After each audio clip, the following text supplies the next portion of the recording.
Do you ever stop long enough to ask, why am I here? Where am I going? What's it all about anyway? If not, stop now. Take a break from the rat race to think about why you're running. For believers, there is a big picture view that puts everything in perspective, that makes sense out of seeming chaos. Want to know more? Stay with us. From Chicago's Moody Church, this is Running to Win with Dr. Erwin Lutzer, whose clear teaching helps us make it across the finish line.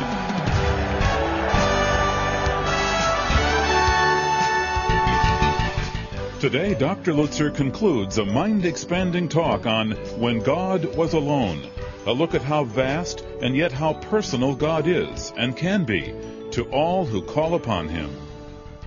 Do you realize that of all of the galaxies that we've talked about, hundreds of millions of galaxies and tens of trillions of stars, God decided to take a speck in His universe, namely the Earth, and to use it as a stage.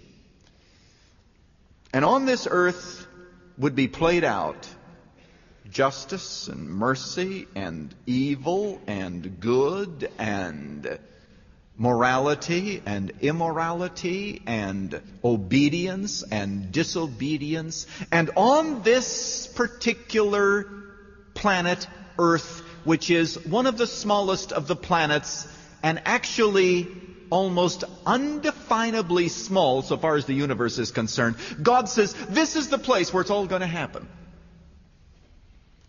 And so He created Lucifer, who fell. He created man, who eventually chose in favor of Lucifer.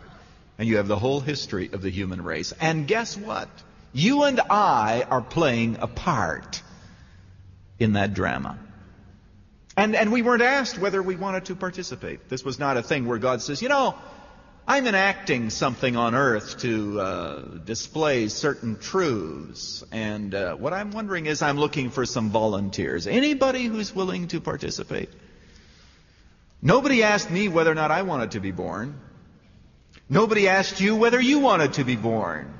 That was not a choice that was made by you. There were prior choices made by your parents and your grandparents that eventually determined the fact that you would show up on planet Earth. But here we are, and we participate in the drama.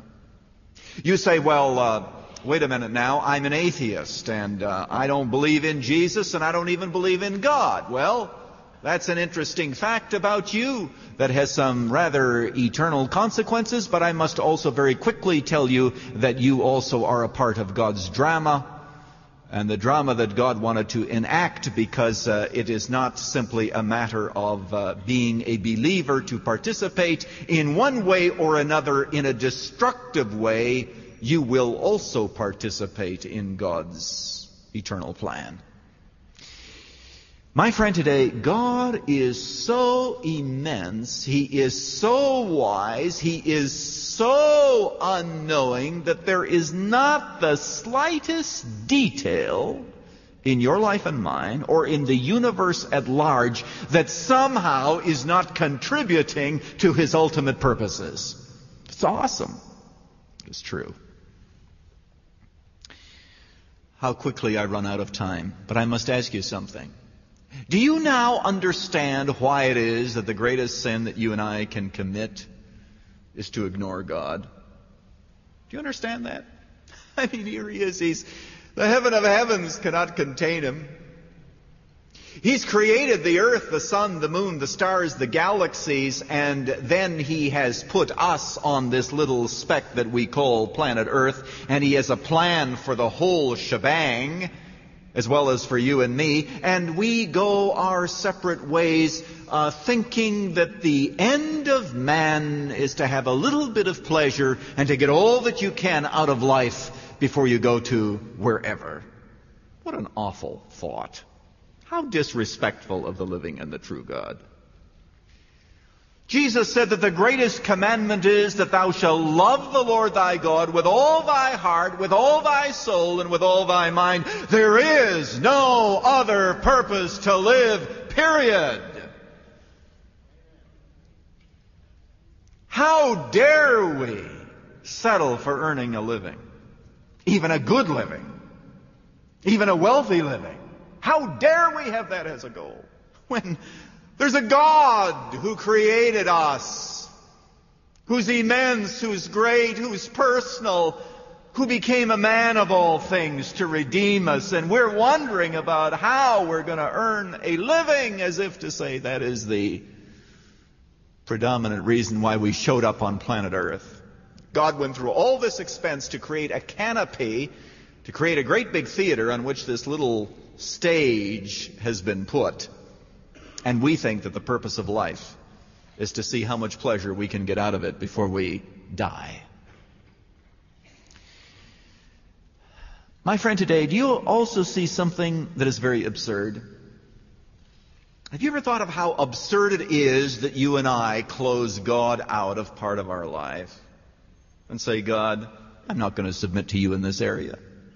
I'll submit here, and I'll submit this, and I'll submit that, but this area of disobedience that I know is sinful, I am going to keep to myself because I enjoy it, and I think ultimately I know better than you as to what is best for me, because I'm only going around life once, and what I need to do is to do what really pleases me. And so whether this is right or wrong, I'm going to do it anyway.